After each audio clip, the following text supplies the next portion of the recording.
नमस्कार दोस्तों, मेरा नाम है आयुष। आप देख रहे हैं स्मार्ट इन लीगल गाइडेंस। हाल ही में आपने सभी लोगों ने बहुत ज़्यादा न्यूज़ के अंदर भी सुना होगा कि अक्षय कुमार ने 500 करोड़ रुपए का डिफॉर्मेशन का नोटिस एक यूट्यूबर को भेजा है। अब इसके पीछे रियलिटी क्या है, डिफॉर्मेशन नोटिस होता क्या है, किस लिए भेजा जाता है, तो इसके पीछे का जो भी कहानी है वो आपको पूरी की पूरी रियलिटी के तौर पे मैं आपको समझाऊंगा, लीगल प्रोविजंस समझाऊंगा और क्या क्या फैक्ट्स है इस नोटिस के रिगार्डिंग, एक लीगल नोटिस के रिगार्डिंग, वो आपको मैं A to Z इस डिटेल को प्रोवाइड कराऊंगा इस वीडियो के अंदर।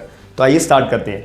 सबसे पहले अक्षय कुमार ने जो है सर्व करा था 500 करोड़ रुपए का लीगल नोटिस एक यूट्यूबर को। उस यूट्यूबर का नाम था राशिद सिद्दीकी। FF न्यूज़ नाम से उनका यूट्यूब चैनल था और उन्होंने ऐसे डिफॉर्मेशन की वीडियोस अपने यूट्यूब चैनल के अंदर बनाई थी अक्षय कुमार के रिगार्डिंग। जो एक्टर है, बॉलीवुड एक्टर हैं, उनके रिगार्डिंग। इसी वजह से जो अक्षय कुमार है, इनको मेंटल हेल्थ और अपनी गुडविल लॉस बहुत हुई थी और इनको अपनी जो मेंटल हेल्थ होती है इनको बहुत लॉस हुआ था। और जो इनका करियर है, करियर के बिहाफ पे भी तुम उनके अगेंस्ट ऐसी डिफॉर्मेशन स्टेटमेंट के तौर पे वीडियोस कोई बनाएगा तो ऑब्वियस है इतने बड़े एक्टर भी आपके अगेंस्ट तो पक्का एक स्टेप जरूर लेंगे, लीगल प्रोसीडिंग्स आपके अगेंस्ट जरूर लेंगे, क्योंकि आपके पास ना तो कोई फैक्ट्स है, ना कोई एविडेंस है, ना कोई प्रूफ है, ना कोई डॉक्यूमेंटेशन है। बिना इन सारी चीज़ों के बिहाफ पे आपने कुछ भी अपनी वीडियोस के अंदर बोलते चले जाओगे सिर्फ व्यूज़ को कमाने के लिए, सिर्फ सब्सक्राइबर्स को कमाने के लिए, तो ये बहुत गलत बात है। कानून के दायरे से बाहर जाने पे आप काम करोगे पब्लिक पॉपुलैरिटी के लिए, पब्लिसिटी के लिए, बिना कानून की रिस्पेक्ट करे बिना, तो ये बहुत गलत बात होगी। और अक्षय कुमार जी ने, जो बॉलीवुड एक्टर है, उन्होंने बहुत सही स्टेप लिया है एक एग्जाम्पल सेट करने के लिए हमारी पूरी की पूरी सोसाइटी के अंदर, कि अगर कोई भी ऐसी डिफॉर्मेशन स्टेटमेंट यूज करता है अपने सोशल मीडिया प्लेटफॉर्म की मदद लेके, तो वो बहुत गलत होता है और आपके पास एक अपना अधिकार होता है कि आप डिफॉर्मेशन का लीगल नोटिस उसे भेजिए, या नोटिस ना भेजकर आप सीधा उसके खिलाफ लीगल प्रोसीडिंग्स आप फाइल करिए, क्योंकि ये आपकी रेपुटेशन की बात होती है, आपकी गुडविल की बात होती है कि कोई आपके अगेंस्ट ऐसी गलत बातें बोल रहा है बिना एक ऑथेंटिक सोर्स के बिना उसके पास कोई भी, ना तो ऑथेंटिक सोर्स है, ना कोई एविडेंस है, ना कोई डॉक्यूमेंटेशन है। बिना ये सारी चीज़ों के बगैर आप किसी के खिलाफ गलत बातें बोलेंगे तो पक्का सामने वाला बंदा आपके खिलाफ ज़रूर केस करेगा। और जो कि प्रैक्टिकल एग्जाम्पल के तौर पे मैंने अभी आप सभी लोगों ने न्यूज़ में भी देखा है, अक्षय कुमार जी ने जो यूट्यूबर को पब्लिक नोटिस, लीगल नोटिस जो भेजा है 500 करोड़ रुपए का डिफॉर्मेशन का। तो अब उसके फैक्ट्स के बारे में मैं बात करूंगा कि लीगल नोटिस के अंदर क्या क्या बातें लिखी हुई थी। कोई भी मैंने किसी की वीडियो नहीं देखी है, ना ही किसी का कोई कंटेंट देखा है कि उन्होंने क्या एक्चुअल में बात बोली थी। हमारे सब एज एन एडवोकेट या एज एन लॉयर इसके रिगार्डिंग हमारे को क्या मतलब जानने का, क्योंकि केस जिन्होंने लीगल नोटिस भेजा है उन्होंने किस बिहाफ पे, क्या फैक्ट्स के बेसिस पे लीगल नोटिस भेजा है, तो वो जो लीगल नोटिस के अंदर जो बातें हैं वही हमारे तौर पे एक प्राइमा फेसी हमारे पे डॉक्यूमेंट है। उसी डॉक्यूमेंट को हम प्राइमा फेसी के तौर पे यूज करके यूट्यूबर के अगेंस्ट जो एलिगेशंस लगाए हैं हम उसको सच मानेंगे। तो इसी के लिए ही जो उस लीगल डॉक्यूमेंटेशन के अंदर, लीगल नोटिस के अंदर बातें लिखी हुई है, मैं आपको बताता हूं। सबसे पहली बात, जो राशिद सिद्दीकी यूट्यूबर है, FF न्यूज़ चैनल के नाम से वो अपना यूट्यूब चैनल चलाते हैं और उन्होंने अपने यूट्यूब के अंदर बहुत सारी यूट्यूब वीडियोस बनाई थी जिसमें अक्षय कुमार को डिफेम करा गया था। डिफेम का मतलब होता है उनकी जो रेपुटेशन है, उनकी जो रिस्पेक्ट है, उनकी जो इमेज है सोसाइटी के अंदर, उसको गिराया गया था। जब कोई बंदा ऐसा काम करता है तो जो सामने वाली पार्टी है जिसके अगेंस्ट वो कर रहा है, तो वो उसके पास पूरा अधिकार होता है कि वो उस बंदे के खिलाफ डिफॉर्मेशन का नोटिस जारी करेगा कि आपने मेरी जो इमेज है, मेरे जो रेपुटेशन है, उसके खिलाफ आपने ऐसे कैसा नोटिस डाल दिया, आपको किसने ऐसी अथॉरिटी दे दी है कि आप मेरे फेवर में होकर इतनी बेकार न्यूज़ डालोगे, इतनी फेक न्यूज़ डालोगे। तो ऐसा किसी के पास भी अधिकार नहीं होता है।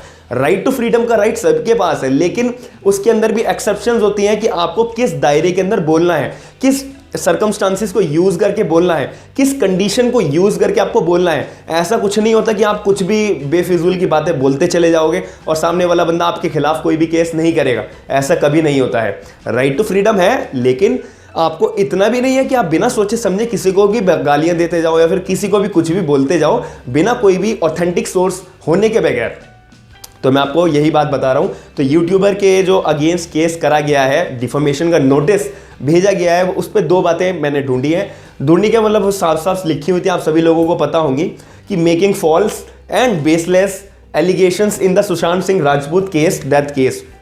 कि जो यूट्यूबर था राशिद सिद्दीकी नाम का, FF न्यूज़ चैनल जो अपना यूट्यूब चैनल चलाते हैं, उन्होंने अपनी वीडियोस के अंदर बोला था, ऐसा स्टेटमेंट में लिखा हुआ है कि उन्होंने ऐसा बोला था कि जो रिया चक्रवर्ती है उसकी हेल्प करी थी कनाडा से फरार होने में किसने? अक्षय कुमार ने। ऐसा उन्होंने अपने YouTube वीडियो के अंदर बोला था। अब बोला था या नहीं बोला था, ये इस पे हमारे को कुछ भी हमारा कोई मतलब नहीं है, क्योंकि लीगल नोटिस ऑलरेडी इशू हो चुका है। अब जो उसके अंदर स्टेटमेंट में उस लीगल नोटिस के अंदर बातें लिखी हैं, तो वो प्राइमा फेसी मानकर हमें यार को उस बात को सच मानना पड़ेगा कि जो एलिगेशंस लगाई गई हैं राशिद सिद्दीकी ने के अगेंस्ट में, तो वो सच होंगी। क्यों?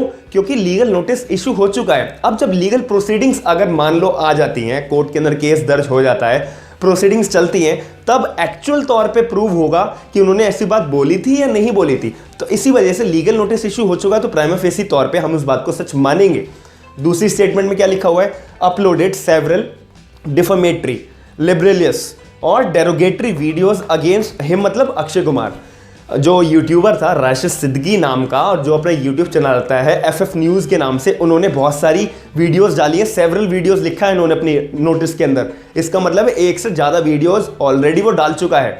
तो पहले जब उन्होंने एक वीडियो डाली उन्होंने व्यूज़ कमाए होंगे, दूसरी वीडियोस डाली व्यूज़ कमाए होंगे, सब्सक्राइबर्स कमाए होंगे, पॉपुलैरिटी कमाई होगी। अब इसका मतलब ये तो नहीं है आप बार बार वीडियोस डालते रहोगे एक बंदे को पॉइंट आउट करके, जो इतनी मेहनत करके अपने इंडस्ट्री के अंदर ऊपर उठा है, और आप उसके ऊपर गलत एलिगेशंस लगा के पब्लिसिटी कमाओगे, और आप ये सोच रहे हो कि मैं कानून के दायरे से बाहर जाके काम करूंगा और मेरे खिलाफ कोई भी केस नहीं बनेगा। ऐसा बिल्कुल भी पॉसिबल नहीं होता है प्रैक्टिकल लाइफ के अंदर। तो आप सभी लोगों को मैं अवेयर करने आया हूं कि आप सभी लोगों को ये बात ध्यान रखनी पड़ेगी कि आप जो काम अपने डेली लाइफ के अंदर करते हैं, सोशल मीडिया प्लेटफॉर्म के अंदर जो भी चीज़ें शेयर करते हैं, थोड़ा सा आप अपनी कॉमन सेंस यूज़ करके भी शेयर करिए कि मैं क्या देख रहा हूँ, क्या शेयर कर रहा हूँ, और क्या मेरे पास कॉन्टेक्स्ट आ रहा है देखने के लिए। अब ऐसे ही लीगल नोटिस के अंदर एक बात लिखी हुई थी, जैसे कि 500 करोड़ रुपए का अक्षय कुमार ने नोटिस सर्व करा यूट्यूबर को। अब यूट्यूबर को पास 3 दिन का टाइम ऑलरेडी नोटिस के अंदर लिखा हुआ है कि 3 दिन का टाइम है भाई तुम्हारे पास, या तो तुम साथ ही में माफ़ी मांगो, और जितना भी तुमने कंटेंट अपलोड करा है ऐसे फालतू की वीडियोस बनाकर जो अक्षय कुमार की इमेज को, अक्षय कुमार की पॉपुलैरिटी को डिफेम कर रही है, वो सारी हटाओ, स्टक डाउन करो, डिलीट करो अनकंडीशनल तौर पे, कोई भी कंडीशन नहीं है इसमें। तो 3 दिन का टाइम पीरियड दिया है। अगर मान लो 3 दिन का टाइम पीरियड खत्म हो जाता है और वो यूट्यूबर बिल्कुल भी फॉलो नहीं करता इन सारी बातों को, तो एंड में अक्षय कुमार लीगल प्रोसीडिंग्स उसके अगेंस्ट चलाएगा। और जब अगर राशिद सिद्दीकी अपने आप को मानता है कि नहीं भाई मैंने तो सच्ची बातें बोली हैं, जो भी बोला है मैंने सच बोला है, तो वो प्रूव करेगा कोर्ट के अंदर।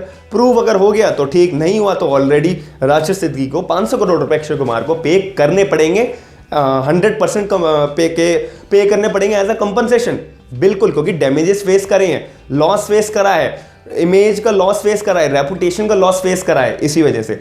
और मैंने आपको बता दिया था अभी वीडियो के स्टार्टिंग में कि अब्सकॉन्डिंग फ्रॉम कनाडा, रिया चक्रवर्ती को फरार कराने में अक्षय कुमार ने मदद करी है, ऐसी बात उन्होंने राशिद सिद्दीकी ने अपने यूट्यूब चैनल के अंदर बोली थी। ऐसा हमने लीगल नोटिस के बिहाफ में ये सारी बातें मैं बोल रहा हूँ।